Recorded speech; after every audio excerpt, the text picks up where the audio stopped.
आगे बढ़ते हैं। कांवड़ यात्रा रूट पर दुकानों पर नाम लिखने के मामले का कांग्रेस नेता पवन खेड़ा ने विरोध किया है। उन्होंने कहा है कि यह आदेश मुसलमानों के आर्थिक बहिष्कार के लिए जारी किया गया है, जिसे हम नहीं होने देंगे। साथियों, एक नया फरमान आया है कि कांवड़ यात्रा के रास्ते में जितने भी फल सब्जी बेचने वाली रेहड़ियां हैं, स्टॉल्स हैं या ढाबे रेस्टोरेंट्स हैं, ये खाने के ढाबे हैं, तमाम लोगों को अपना नाम बोर्ड पर लिखना होगा। इसके पीछे की मंशा बड़ी स्पष्ट है, आप समझ गए होंगे। हिंदू कौन है, मुसलमान कौन है। हो सकता है इसमें जाति भी हो, मंशा में, इनके मंशा में ये हो सकता है कि कहीं दलित तो नहीं है, ये सब हो सकता है, बिल्कुल संभव है। ये करना जो ये कांवड़ यात्रा पे ये प्रपोज कर रहे हैं, इसके पीछे मंशा है इकोनॉमिक बॉयकॉट ऑफ मुस्लिम्स को नॉर्मलाइज करना, कैसे आर्थिक बहिष्कार का सामान्यकरण करना है मुसलमानों का। तो इस मंशा को तो हम कामयाब किसी के लिए नहीं होने देंगे, वो हिंदू के लिए करे हो, मुसलमानों के लिए करे हो, किसी के लिए भी करें, हम नहीं होने देंगे। लखीमपुर खीरी में हाई टेंशन लाइन से ताजिया टकरा गया। इस हादसे में 15 लोग झुलस गए हैं। आपको बता दें कि घायलों को मोहम्मदी सीएचसी भेज दिया गया है, जहां एक शख्स की मौत हो गई है। मोहम्मदी कोतवाली में आमिर नागर गांव की यह हादसा बताया जा रहा है। इस हादसे का फुटेज भी सामने आ गया है।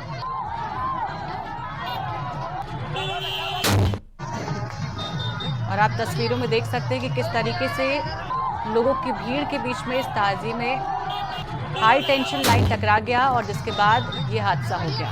इसमें 15 लोग झुलस गए हैं और इन लोगों को सीएचसी भेज दिया गया है। इसमें एक शख्स की मौत भी हो गई है। पूरा मामला मोहम्मदी कोतवाली के आमिर नागर गांव की बताई जा रही है। इस घटना का सीसीटीवी फुटेज भी सामने आ चुका है।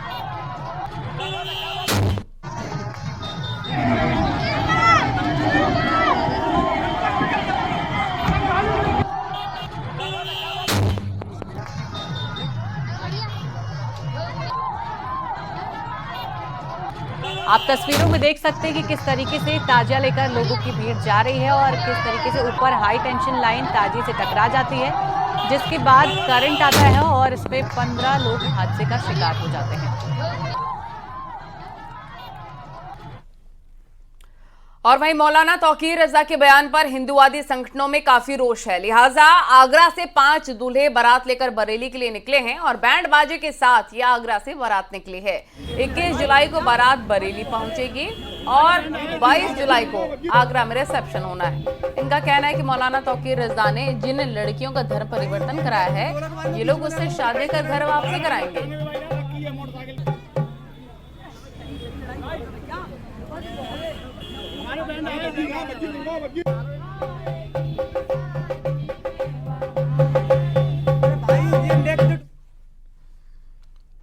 मुस्लिम धर्म गुरु और इत्तेहाद मित्तल काउंसिल के राष्ट्रीय अध्यक्ष मौलाना तौकीर रजा ने सामूहिक निकाह पर एक बार फिर से यू टर्न ले लिया है। उन्होंने दावा किया है कि सामूहिक निकाह का कार्यक्रम तय तारीख पर ही होगा।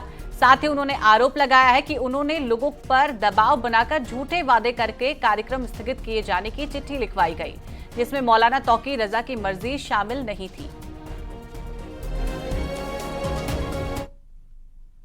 जिन लोगों का निकाह किया जाना है, उन लोगों ने अपना धर्म परिवर्तन पहले कर लिया है, तमाम कार्रवाई अपनी वो कर चुके हैं। मैं सिर्फ धर्म परिवर्तन नहीं करा रहा हूं, मेरे लोगों को बुलाया गया, उन पर दबाव बनाया गया, उनसे झूठे वादे किए गए और उनसे ये लिखवाया गया।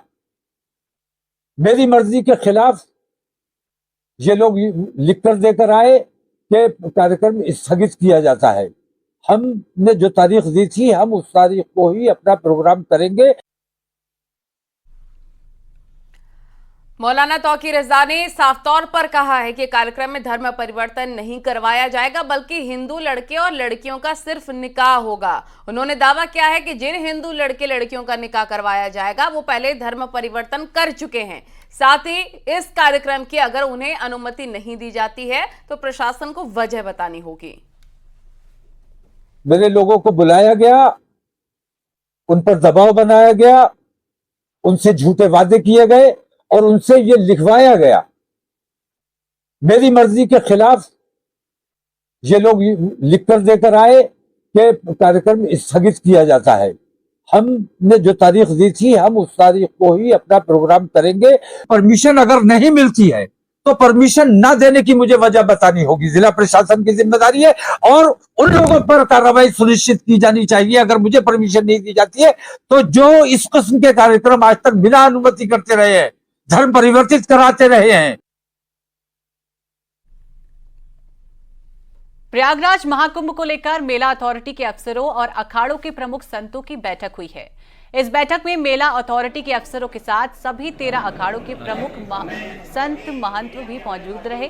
प्रयागराज के कमिश्नर ऑफिस में ये बैठक हुई है। इसके साथ ही आपको बता दें कि बैठक से पहले अधिकारियों ने साधु संतों को माला पहनाकर उनका स्वागत किया।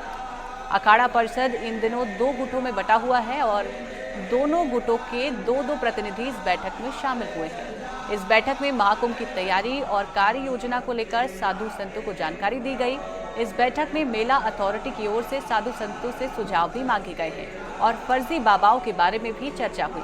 हाथरस जैसी भगदड़ की घटना महाकुंभ में ना होने पाए, इसको लेकर भी संत महात्मा और अधिकारियों ने चर्चा की है।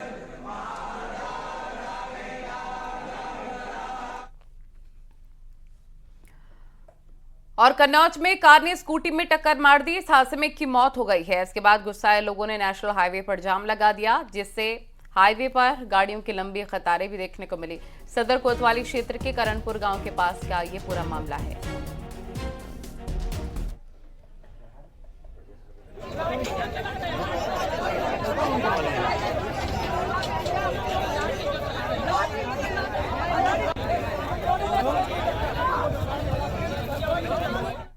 लखनऊ के अकबर नगर में 20 जुलाई को पौधारोपण कार्यक्रम शुरू होगा। सीएम योगी इसकी शुरुआत करेंगे। इसके साथ ही अकबर नगर में 50 से ज्यादा जेसीबी काम में जुटी हुई है। बता दें कि यहां के लोगों ने कुकरैल नदी की जमीन पर कब्जा कर रखा है। सरकार अब अवैध कब्जे से खाली कराई गई जमीन पर पौधा लगाएगी।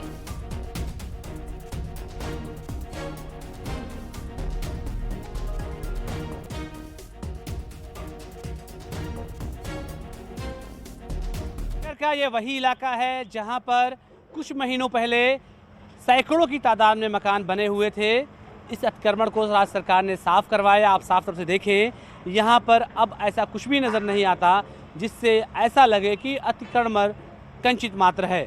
लेकिन ये साफ मैदान इस बात की गवाही दे रहे हैं कि यहाँ पर राज्य सरकार बड़ा कार्यक्रम आयोजित करवाने जा रही है। यहाँ पर परसों के दिन यानी 20 जुलाई को पौधारोपण यानी वृक्षारोपण का वृहद कार्यक्रम है। मुख्यमंत्री योगी आदित्यनाथ इस कार्यक्रम की शुरुआत करेंगे। इस कार्यक्रम को लेकर के राज्य सरकार ने बड़े स्तर पर तैयारियां की हैं।